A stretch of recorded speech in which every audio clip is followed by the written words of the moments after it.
So if we look at it from early influences and we look at some of the messaging that we received as we were growing up, it's quite intriguing. So there's a traditional, or what you would think is the expected path. If you grow up in a family of high achievers who've done well, whatever your definition of well and success is, then there is pressure, whether it's actually explicit pressure from parents to say that you need to find your way to repeat my success, or whether it's implied because you have high profile parents who are luminaries in their field. And although they don't message, and they may even say the opposite, we want our children to find a happy path, whatever that path is, there still is that pressure because there's extraordinary accolades that you receive as that luminary parent that parents are privy to. So part of that is due to that parenting. Other times, it's interesting, parents will in fact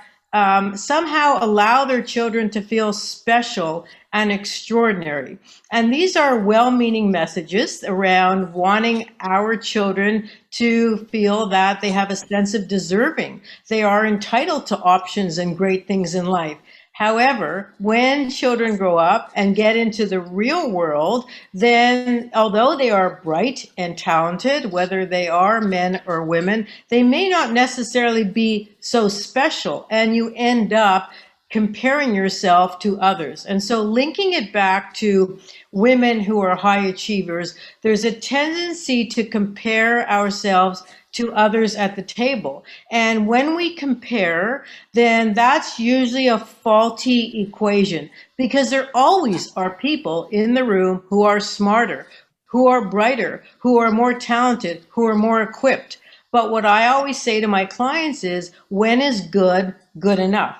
And if you have a bar where you're comparing yourself, then what happens is, even when you reach that bar, you're never happy. So I'll say to my client, okay, you got it. You now reached you wanted to achieve a budget where you came in under 90%, and you got it, or you achieved your targets by 85%. Are you happy now? And of course, the answer is no, because I now need to do more. I need to push that bar further. And so then the question I ask is, well, when exactly do you think you will be able to rest and really achieve a sense of pride for your accomplishments? And the answer is, I actually don't know. And the reason they don't know is because that target keeps moving.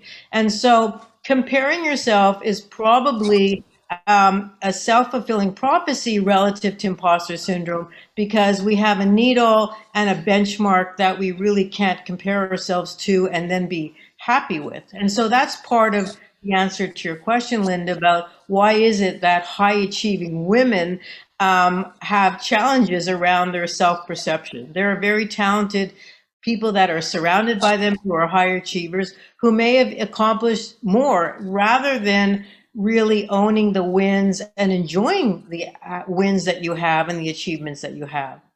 That's right. And it's funny because my PhD in clinical psychology was all about social comparison.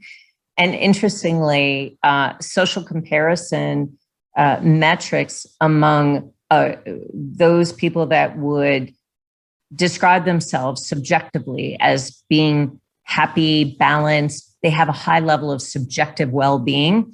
In all cases, those people tend to attribute their wins to themselves. They tend to believe that they're slightly better than average on almost everything. So there is an incredible link between feeling good about your achievements and your accomplishments and really owning that with overall well-being, overall subjective well-being. So if we are in a place, Cindy, where we just feel as though at any moment, someone's going to find out that we're really not smart enough, we're really not talented enough, we really don't have the right background, we really somehow slid in under the radar into the position that we're in and we don't deserve it. If we're starting to feel those things, how do you recommend that when we recognize it, either in our mindset, in our thought patterns, or even as a feeling, a physical feeling in our body, how do we come to recognize that? And then what can we do to overcome that, to take steps to address that?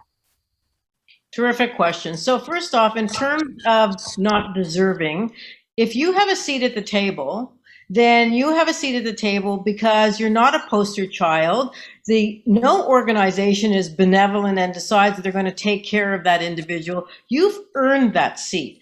And so it's not due to good fortune or good luck. And so what we need to be doing is taking that self-talk, which is generally negative, generally based on irrational thinking, based on your points, subjective kinds of statements that we make to ourselves, and then compare it to the facts. What are the facts? What is my record? Have I really messed up? Sure, I've made mistakes. We all have, and we've had some missteps. But along your trajectory, personal or career-wise, I doubt there have been significant real failures that you can't get up and regroup from. So, and also the reason that people are successful is that they've advanced and they've made a contribution. And so to look at those facts, and again, not to compare. And when we think about I'm not deserving, perhaps it has to do with maybe, again, some messages about the importance of being humble.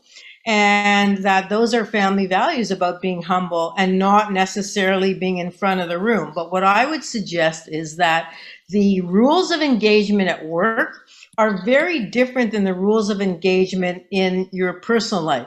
So it's important, in fact, to what I would call create a humble sense of confidence. So humble confidence means we have enough ego to say, I own this, I'm the architect of this, I've done this.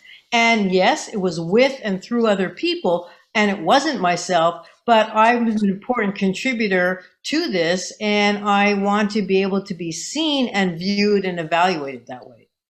Yeah, and to me, that also sounds like celebrating wins, not necessarily equating that with taking credit, right? You're not taking credit for all of the wins and all the achievements, because it's very rarely that any leader accomplishes anything in isolation. It's with and through other people. And so it's not about taking credit for other people's contributions or for the entire accomplishment, achievement, or success, but it's at least celebrating your participation in something that went well. And I think that there's so much wisdom in celebrating yourself, your achievement, your accomplishment, as well as the team that helped you create that win. And to me, Cindy, that also equates to this idea of a sort of a growth mindset versus a mastery mindset.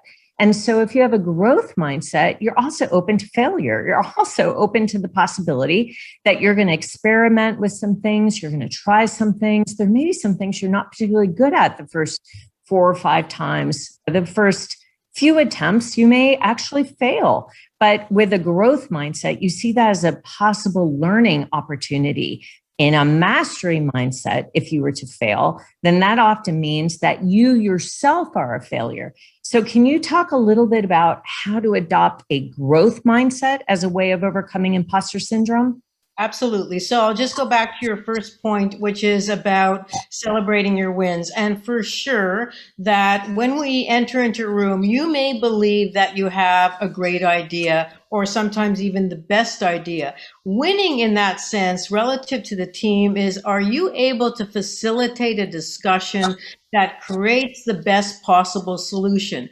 And if you do, and if the team leaves the room or the discussion with each member believing and feeling they've contributed, then you as the leader, you as that team member, in fact, are part of owning because you brought out the best in others. And therefore, that's something that you need to own and absolutely feel proud of, because it is about shared wins and how did you contribute to that. And if you've been able to facilitate that dialogue, then it really is about your success as a member around partnering and collaborating.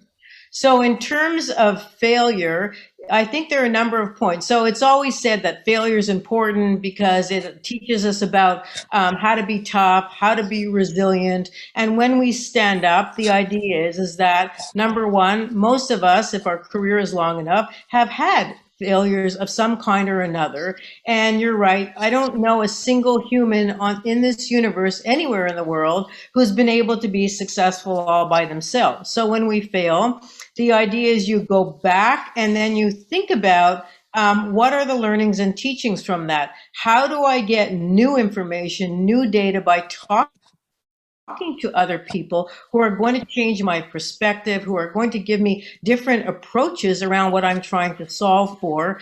And then the idea is we take that failure and shape it over and over and over again. And the saying goes that it takes many years for an overnight success. So the idea is that most of us who are successful, it comes with time, it comes with resilience, it comes with tenacity, and it comes with not giving up. And those leaders, those individuals are highly compelling and they're contagious. They're attractive. You want to surround yourself with those people because they show their vulnerability. They are able to admit that they've made mistakes. They are able to say this is their 1,005th try to get this right. Because it's humanizing and it's approachable and it's intimidating when we see leaders who are not accessible because we assume that they had it right from day one, rather than leaders who say, I've been helped by many people along the way, whether it's formal, informal mentors, to get me here. And that's something that I'm thankful about. And those leaders also look at mentoring as reverse mentoring. So they look for mentors who are younger than them, who have a different level of life experience, knowledge, that can add to where they're going and the journey that they're on and how they want to contribute.